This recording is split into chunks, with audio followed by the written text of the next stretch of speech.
On passe à la question de Nina. Bonsoir Rav. Que doivent faire au minimum les candidats à la conversion pour le premier Pessah, à part ne pas manger de Hametz? S'ils sont candidats à la conversion et que cette candidature est réelle, ils doivent tout faire, sauf, comme c'est un Shabbat, ils n'ont pas le droit de chômer Shabbat complètement, ils doivent faire une Avera.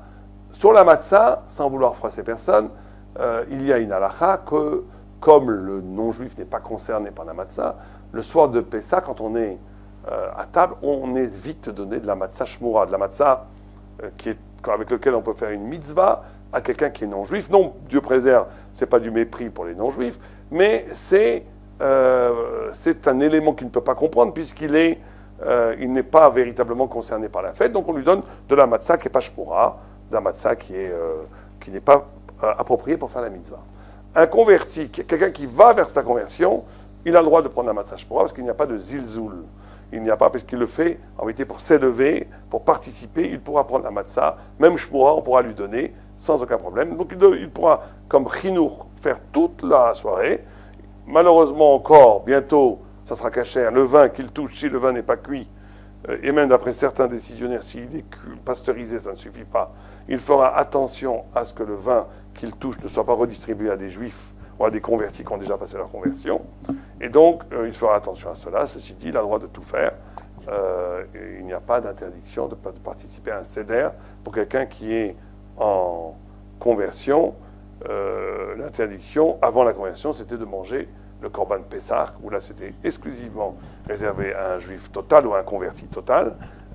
Aujourd'hui, ce n'est pas le cas, on a le droit. Ceci dit, si on touche à ce sujet, il est interdit, et ça, je ne veux pas du tout, encore une fois, je fais très attention de ne froisser personne, on a le droit, et là les gens se trompent, on a le droit d'avoir un non-juif à la table du Seder.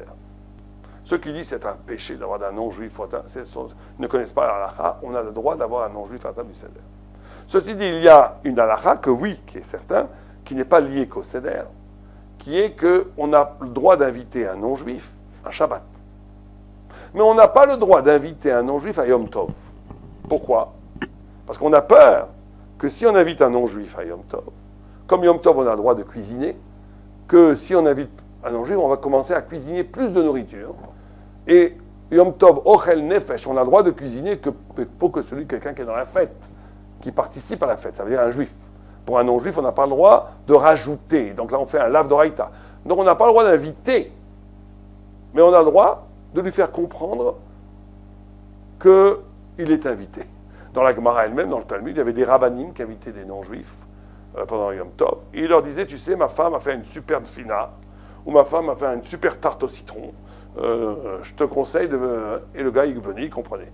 Mais d'inviter, d'apprendre son téléphone, de dire à un non-juif, je t'invite à la soirée du Seder, ou je t'invite même à Yom Tov le matin, c'est interdit, mais pas du tout, Chas Shalom, Dieu préserve, par mépris ou par racisme, à cause du fait que, peut-être à cause de ça, on va cuire plus de nourriture pendant Yom Tov pour lui, et c'est interdit. Donc on ne le fait pas. Mais lui faire comprendre qu'il est invité, on a le droit. Mais ça n'a aucun rapport avec le soir du Seder. Si s'il vient de lui-même ou qu'il a compris qu'il était invité de lui-même, il faut au contraire l'honorer, le respecter. Mais comme on l'a dit tout à l'heure, éviter de lui donner la matzah shmura, lui donner une matzah machine qui n'est pas shmura.